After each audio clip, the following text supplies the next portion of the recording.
Bom dia! Bom dia! Tudo bem? Aê! Hoje nós temos um visitante internacional, então eu falei que hoje é um culto internacional hoje aqui, na sede mundial da Igreja Batista 21, que é aqui mesmo. Ai, gente, que especial. Eu quero te convidar já para a nossa leitura do texto bíblico. A gente vai ler Lucas, capítulo 2, versículo 8. A gente está aqui nessas celebrações já de Natal, né? Nesse tempo que a gente chama de tempo do advento, tempo da espera da chegada do Messias. E a gente está refletindo sobre isso. Domingo que vem a gente vai ter uma celebração bem natalina, assim, musicalmente falando.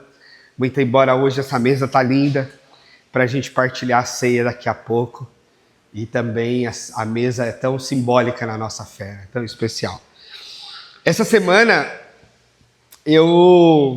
quem me ouve sempre, né, sabe o quanto, embora haja um certo planejamento das mensagens, um certo planejamento, não um super planejamento, não, um certo planejamento, cada semana é uma angústia nova. Porque cada semana, né, eu fico, Deus, o que o Senhor tem para dizer para esse teu povo? O que o Senhor quer que eu fale? E essa semana, para mim, teve um tema. E o tema foi a infância. O tema dessa semana, para mim, foi a infância. Não só porque a gente vai olhar para o texto de um Jesus infante, de um Jesus bebê, porque o Natal é isso, né? É o nascimento de Jesus, é o Jesus bebezinho. Mas também por várias coisas que aconteceram. A semana começou com a notícia do tal vaqueirinho lá da Paraíba, que foi morto por uma leoa no zoológico. Quem viu isso? E foi muito doido, né? Porque o menino entrou na jaula da leoa e, naturalmente, a leoa o matou. Mas o que está por trás da história é um menino abandonado pela família, a mãe esquizofrênica, ele também. É um menino, me parece, com mais 4 irmãos ou 5, em que os outros foram adotados e ele não. Então ele foi separado dos irmãos no processo da adoção e justamente ele não foi adotado. Talvez pelo próprio diagnóstico da esquizofrenia e tal. E aí ele colecionou passagens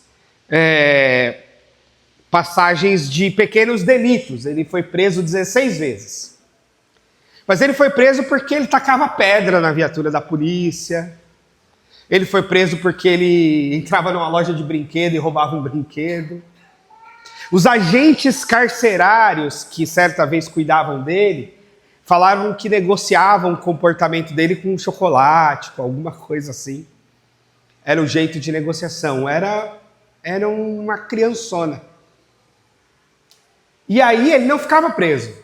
Primeiro porque os delitos que ele cometia era essas coisas pequenas diante da justiça, né? E segundo, porque ele já tinha laudo que ele era inimputável, na verdade. Ele não tinha a cognição clara a respeito das coisas que ele cometia. E ele dizia que queria ser um domador de leões. Uma das assistentes sociais que cuidou dele falou que ele falava o tempo todo que ele queria ser um domador de leões. E acho que num ato desse de loucura, ele escala lá uma parede de 6 metros, entra dentro da jaula como quem queria domar aquela leoa e ele era morto. Então, embora seja a morte de um adulto, embora seja uma fatalidade onde a leoa não tem nenhuma culpa disso porque agiu por instinto, mas é um adulto infantil. e que não foi cuidado na sua infância quando deveria. Porque tem outras crianças atípicas, tem outras crianças com deficiência intelectual, tem outras crianças ou jovens com esquizofrenia, tem outras pessoas com questões de saúde mental. Alguns de nós já tivemos a nossa crise de saúde mental, eu mesmo já vivi episódio de ansiedade muito forte, talvez um certo nível de depressão até. Mas a diferença é que eu tive amparo, eu tive cuidado, eu tive tratamento, eu tive família, eu tive igreja, eu tive amigos, eu tive suporte. Então, a crise passou e a vida seguiu. E no caso desse menino, não teve. Ou teve muito pouco, teve um certo amparo do Estado, ele passou por um CAPES, ele passou, mas não teve aquele apoio mais amplo do qual ele precisava. E aí foi parar, literalmente, na jaula do leão.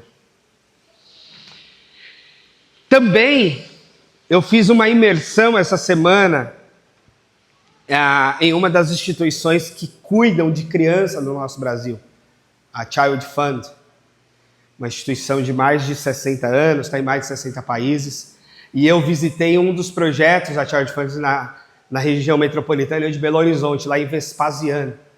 Trabalho lindo, trabalho transformador da comunidade. A Child Fund já é mais focada em ambientes rurais e tal, e faz um trabalho lindo de cuidado com as crianças, de apoio, de proteção e etc. E aí fechamos a semana com chave de ouro, visitando o Lar Batista, né? E como já foi colocado aqui pela Sandra, pelo Gerson, teve gente que saiu chorando, é verdade, né? A Kátia foi embora chorando. Né? Teve uma das coisas mais marcantes que eu ouvi lá no lar ontem, foi de um dos meninos que recebeu o presente da Eliana, mãe do Diego, Eliana Kaufmann. E ela teve uma sacada muito genial, eu acho. Que eu acho que pouca gente fez, eu mesmo não fiz. Que foi colocar uma carta, escrever uma carta junto com o presente. E aí ele agradeceu ela, ele falou que gostou muito do presente, mas o que ele mais gostou foi da carta. Tinha um texto, uma mensagem para ele. E aquilo foi muito marcante.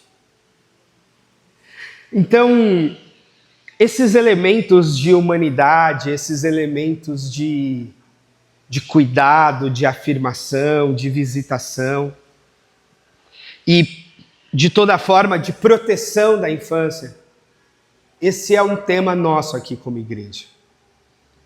E meu sonho é que sempre seja, nos nossos primeiros documentos da igreja, nos primeiros estudos, quando a gente era um pequeno grupo numa casa, a gente falava que as novas gerações eram prioridade para a gente.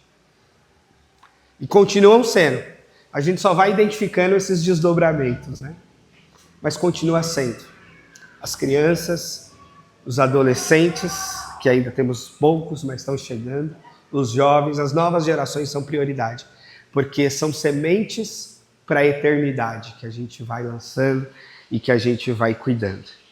E acho que não é à toa que Jesus vem criancinha. Vamos para o texto bíblico? Lucas capítulo 2, versículo 8. O texto bíblico diz assim, que haviam pastores aqui não é pastor igual eu, é pastores cuidadores de ovelha, pastores homens da roça, pastores de ovelhas mesmo. Haviam pastores que estavam nos campos, próximos, lá em Belém. E durante a noite tomavam conta dos seus rebanhos, vigiavam as suas ovelhas, né? Parte do trabalho pastoral é cuidar das ovelhas, especialmente à noite, para que os lobos e outros animais ferozes não as ataquem. E aconteceu que um anjo do Senhor apareceu-lhes, e a glória do Senhor resplandeceu ao redor deles, e eles ficaram aterrorizados.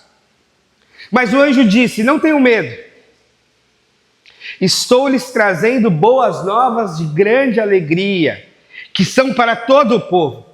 Hoje, na cidade de Davi, lhes nasceu o Salvador, que é Cristo, o Senhor. Isso lhe servirá como sinal. Encontrarão um bebê envolto a panos, deitado em uma manjedoura. E de repente uma grande multidão do exército celestial apareceu com um anjo louvando a Deus e dizendo: glória a Deus nas alturas e paz na terra aos homens aos quais ele concede o seu favor. E quando os anjos os deixaram, foram para o céu. Os pastores disseram uns aos outros: vamos a Belém e vejamos o que aconteceu, que o Senhor nos deu a conhecer. E então correram para lá, encontraram Maria e José e o bebê deitado em uma manjedoura. Depois de o verem, contaram a todos que lhes fora dito a respeito daquele menino. E todos os que ouviram que os pastores diziam ficaram admirados. Maria, porém, guardava todas as coisas e sobre elas refletia em seu coração. Os pastores voltaram glorificando a Deus, louvando a Deus por tudo que tinham visto e ouvido e como lhes fora dito. Deus, nós confiamos no Senhor, nós cremos na Tua palavra e nós temos o Espírito Santo de Deus. Portanto, pedimos, fala conosco, Senhor, mais uma vez, em nome de Jesus. Amém. Meus irmãos, o Deus que visita e nos envia a visitar. O Natal é isso. O Natal é Deus nos visitando. É Deus vindo ao mundo, é Deus nascendo no mundo, é Deus nascendo bebezinho lá na pequena cidade de Belém. E não só ele vem até nós, como ele faz uma convocação para que a gente vá aos outros. Esse é o movimento. O nascimento de Jesus inaugura uma espiritualidade que se move em direção ao outro. Os pastores foram os primeiros a visitar o Salvador. E agora os discípulos devem visitar as vidas mais vulneráveis como expressão do próprio Evangelho. Então, se Deus veio até nós, agora nós vamos até os outros. Esse é um movimento do Evangelho. O movimento do Evangelho não é nós que vamos em direção a Deus. É, em primeiro lugar, Deus que vem em direção a nós. E uma vez que Deus vem na nossa direção, também a gente não fica parado. Não. A gente pode se extasiar num primeiro momento, a gente pode ficar abismado, a gente pode ficar encantado com aquele impacto do anjo, do evangelho, da experiência espiritual. Mas isso depois tem que nos mover num movimento que nos transformou de dentro para fora. E que não fica só com a gente vai repartir, que a gente vai compartilhar. Esse é o movimento do Evangelho. Não é receber a salvação de Deus, não é receber o Espírito Santo de Deus e ficar parado. E dizer, bom, agora eu estou salvo, agora meu passaporte está carimbado, vou direto ao céu, acabou. Não tem mais nada para eu fazer. Não. Se você encontrou com Jesus, ou na verdade, se Jesus encontrou com você, você vai iniciar uma jornada. Que vai culminar lá no céu. Que vai culminar lá na glória. Mas que tem muitos passos aqui e agora. E aí esse Deus que nos visitou, nos levou a visitar ontem o Lar Batista de Crianças. A gente viu os rostos, a gente ouviu as histórias, as fragilidades, a esperança. O Natal deixou de ser abstrato para nós e se tornou concreto, encarnado, relacional. É isso que a gente foi fazer lá, a gente foi celebrar um Natal. A gente foi abençoar aquelas crianças, mas a gente foi ser abençoado por elas também. A gente também foi abraçar, mas a gente recebeu o abraço. A gente foi dar o carinho, mas a gente também recebeu o carinho, o afeto. E provavelmente aquelas crianças que não puderam claramente dar carinho, talvez é porque nunca receberam. E a gente precisa insistir nesse afeto e nesse carinho. Sem correr o risco de perder os nossos por lá, né, Gerson? O Estevão falou que queria ter ficado lá na casa. Porque ele queria brincar mais e porque as crianças lá ganharam um robô. Robô que ele já tinha ganhado aqui. Aí a mãe dele falou assim, mas aí você não ia vir comigo? Ele falou, pelo menos eu ia ter um robô. A mãe dele falou, não estou valendo nem o robô mais. Né? Você vê que eles trocam a gente por qualquer coisa.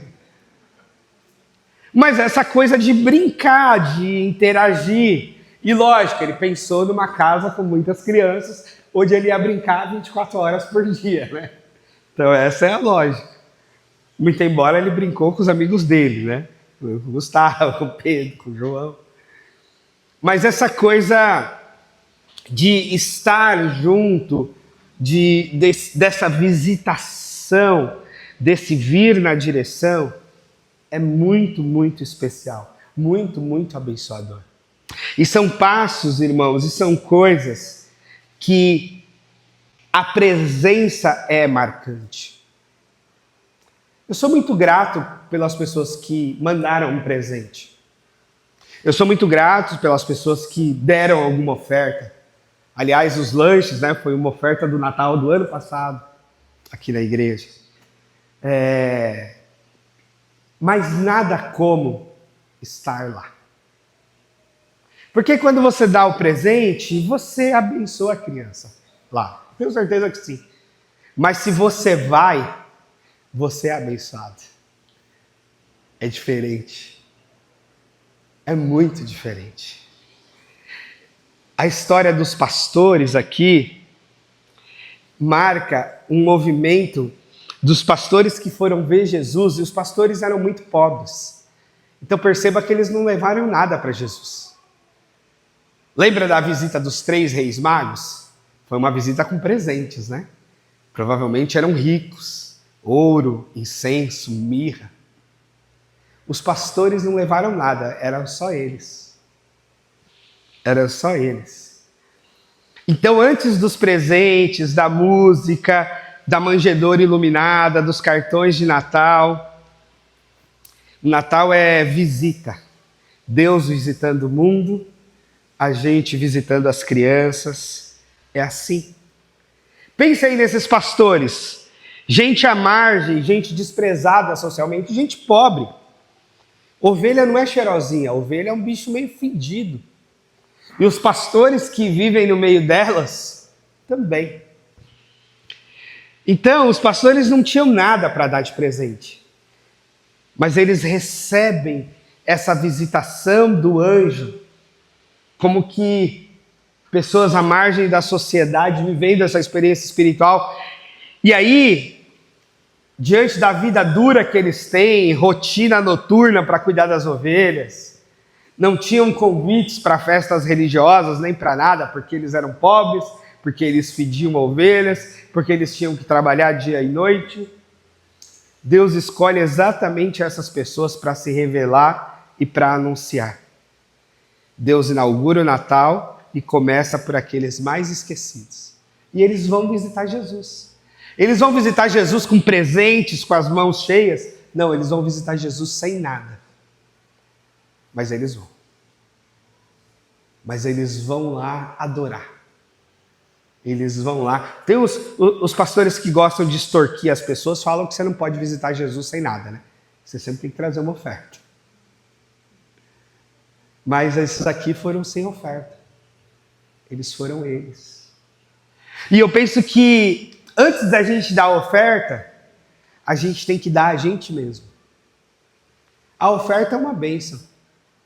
O dízimo, a contribuição, a generosidade, sempre existiu. De Gênesis a Apocalipse na Bíblia, existe. Mas o que o Evangelho revela para a gente é que mais do que dar um dinheiro, mais do que dar um presente, mais do que dar uma oferta, a gente precisa se dar. A gente precisa se doar. Eu gosto muito do texto de Romanos, quando Paulo fala assim: apresentai-vos os vossos corpos como um sacrifício vivo, santo e agradável a Deus. Ou seja, dê você mesmo em adoração a Deus. Dê seu corpo, dê suas pernas, dê seus braços, dê seu corpo, dê sua mente. Vem aqui, ou vá a qualquer lugar, ou vá lá no Lar Batista, ou vá em qualquer outro lugar, de corpo inteiro, em adoração a Deus, em louvor a Deus, em serviço a Deus. A gente insiste muito nesse tema do serviço, né? Essa entrega de corpo. Não é só o que você tem, mas é o que você é que importa para Deus. Não é o dinheiro que você dá ou o quanto você dá, mas é o coração com o qual você dá. Entende? Entende a criança dizer assim, que o presente foi muito legal, mas o mais especial foi a carta. E a carta custou o quê? Um pedaço de papel e um pouquinho de tinta de caneta. É isso que custou a carta. E foi o mais especial, o mais marcante para a vida daquela criança. É isso. É dar de si em oferta. E Deus é assim. Deus dá de si. Deus deu de si. O primeiro movimento é a luz que quebra um ciclo de indiferença. Muitas vezes ficamos indiferentes pela rotina, pela sobrecarga, pelo cansaço. E ontem o que a gente fez foi romper isso. Sair um sábado da nossa casa para essa visita, para esse tempo juntos. É gostoso ficar em casa, né? É uma delícia. É um conforto. É um sossego. Eu tinha chego em casa quase 1h na sexta. Mas a gente estar lá no sábado foi muito especial. Foi muito gostoso. Porque o movimento do Evangelho é um movimento de saída. Saída de casa, saída da cama, saída da cadeira, saída da nossa zona de conforto, né? Isso já está meio desgastado, essa expressão, né? Mas sair na direção do outro. Claramente sair, claramente se movimentar. E o segundo momento é a alegria. A alegria do Natal, essa boa notícia, essa luz, essa festa, essa iluminação, essas cores. Ela não é uma alegria só privada para nós, ela é compartilhada, ela é pública. O Natal é isso, o Natal revela que o Salvador chegou e ele é anunciado entre as estrelas, ele é anunciado num céu resplandecente. Ele é para que nós compartilhemos mesmo. A gente precisa compartilhar as boas notícias. O mundo está cheio de más notícias. Eu estou ouvindo um livro essa semana. Sim, estou ouvindo um livro. Estou na onda do audiobook agora. E eu estou ouvindo Foco Roubado. E uma das coisas desse livro, ele discute muito a questão das redes sociais e ele fala muito quanto a má notícia dá mais lucro para as plataformas do que as boas notícias. Porque as más notícias dão mais repercussão nas redes, as más notícias dão mais engajamento, os textos mais duros, os xingamentos, essas coisas na rede multiplicam mais o alcance, o engajamento e etc. Parece que a gente está num mundo que ama consumir e repercutir as más notícias. As desgraças correm solto, né? Alguém já disse, né, que a má notícia chega logo. Mas a gente precisa insistir com as boas notícias. A gente precisa anunciar o que há de bom que Deus tem feito. A gente precisa insistir na boa nova do Evangelho, nas boas notícias a respeito da proteção e do cuidado das crianças. Sim, quando uma criança morre, quando uma criança é maltratada, isso causa um escândalo e isso repercute muito. Tristemente. Mas nós temos que insistir na repercussão das boas notícias. Nós temos que insistir na repercussão do trabalho que o Lar Batista faz. Nós temos que insistir na repercussão do trabalho que o Child Fund faz. Nós temos que insistir na repercussão das coisas boas que são feitas para a glória de Deus no mundo. Nós temos que insistir nisso. Mesmo que isso talvez não dê tanto engajamento, mesmo que isso talvez não dê tanta repercussão quanto deveria, nós temos que insistir. Essa é a nossa missão, é jogar luz, a luz do Evangelho nessas coisas, nesse movimento. O terceiro movimento, veja, um movimento que Deus vem, um movimento de alegria compartilhada, e o terceiro movimento é um movimento que vai até Belém. Os pastores não ficam no campo, eles se levantam e vão até Belém. Esse movimento do Natal, esse deslocamento, essa missão de ir, essa coisa de se movimentar, essa coisa de ir adorar, essa coisa de se levantar de onde se está. Como é precioso esse movimento. Que os pastores vão lá adorar Jesus. Aqueles reis magos que vieram de longe adorar Jesus. As pessoas que vão depois ouvir os ensinos de Jesus. A nossa fé tem esse movimento, tem essa ida, tem esse ide. E um quarto movimento ainda é o testemunho. Após verem Jesus, eles saem a testemunhar. Eles saem para espalhar boas notícias. Eles saem para falar dessa admiração. Nos versículos 17 e 18. Vamos lá para o texto de novo? Olha só, versículo 17 e 18. Depois de verem, eles contaram a todos o que lhes fora dito a respeito daquele menino. E todos os que ouviram ficaram admirados, eles saíram contando. A Maria está guardando tudo no seu coração, mas os pastores voltam glorificando e louvando a Deus para dizer tudo o que tinham visto e ouvido a respeito do Messias. Eles vivem essa experiência e eles saem a partilhar essa experiência. Olha, esse não é o mandato do Evangelho? Receber de Deus e compartilhar o que recebemos. Ter transformado o coração e compartilhar essa transformação. Dizer a respeito dessa transformação. Eles saem testemunhando, eles saem espalhando a notícia. Eles provocam a admiração diante daquilo que viram e ouviram.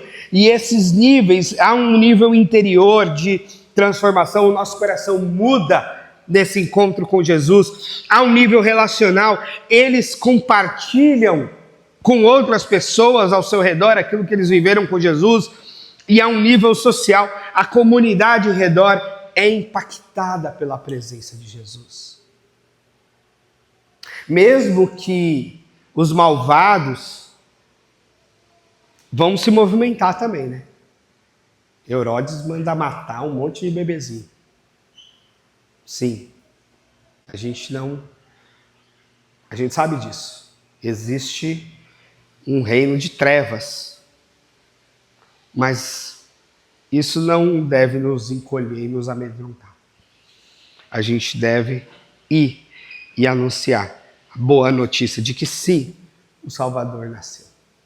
Sim, o Senhor está aqui. Sim, as crianças são importantes, devem ser prioridade, devem ser protegidas, devem ser cuidadas, devem ser amadas. Sim, foi bom ouvir de algumas crianças ontem. A gente estava num lugar que era meio ruim. E aqui é bom.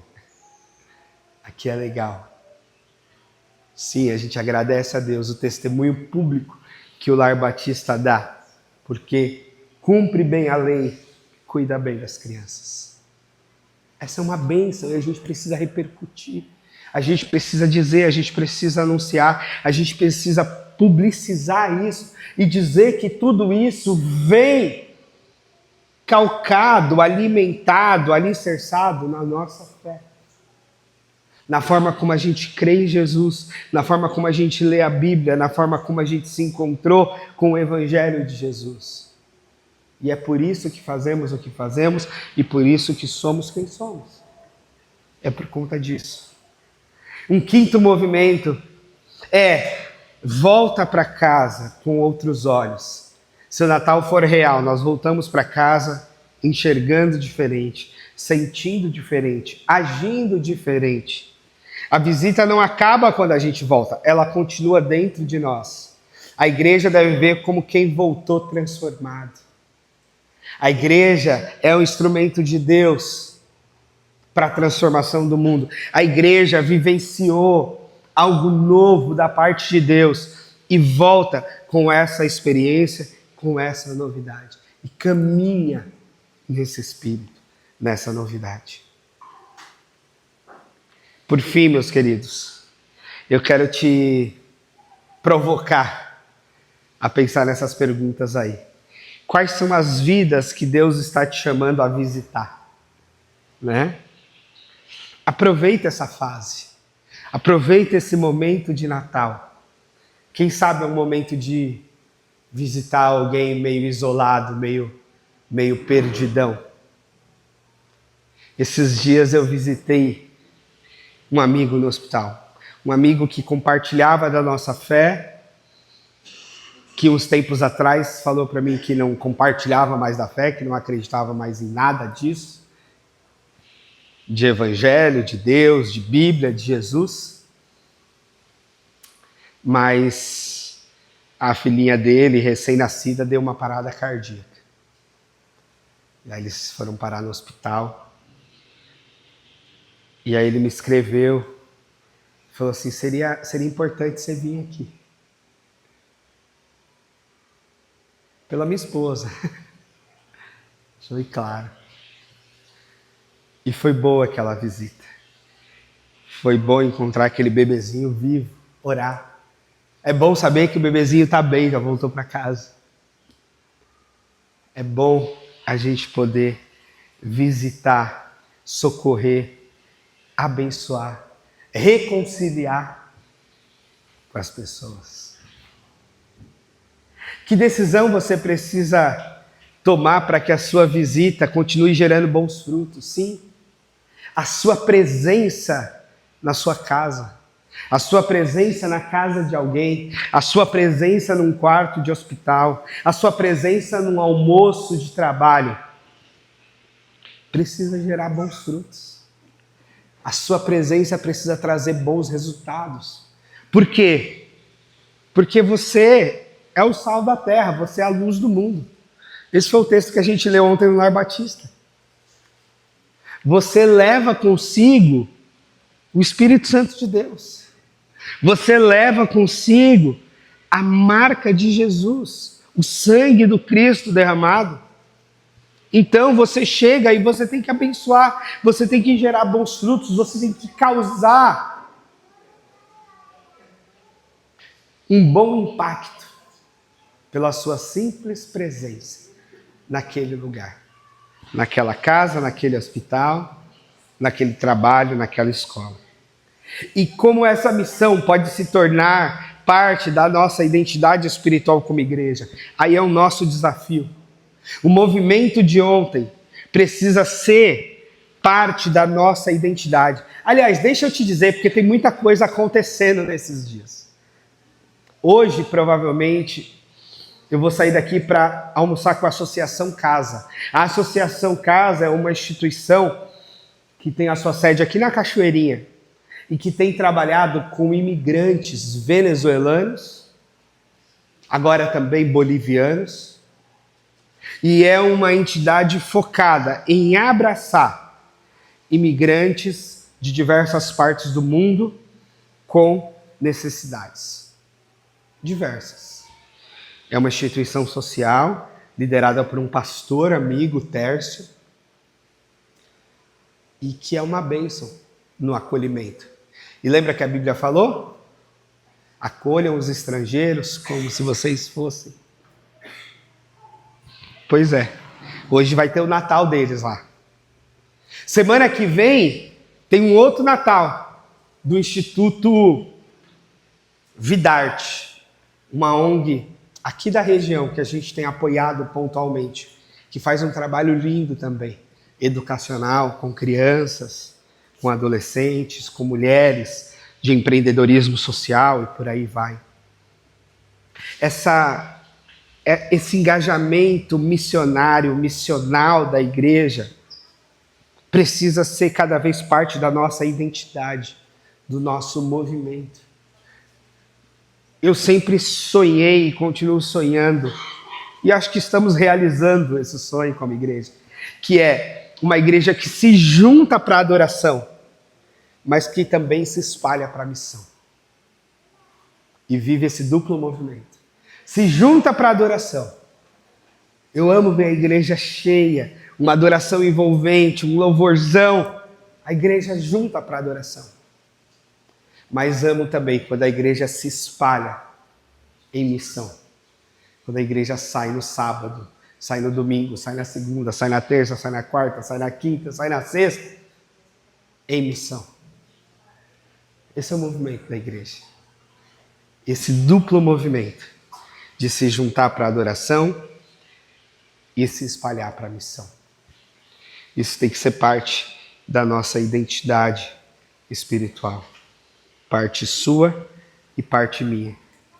Por isso eu vou deixar aqui nessa tela e eu quero orar com você, dizendo: saia do seu lugar.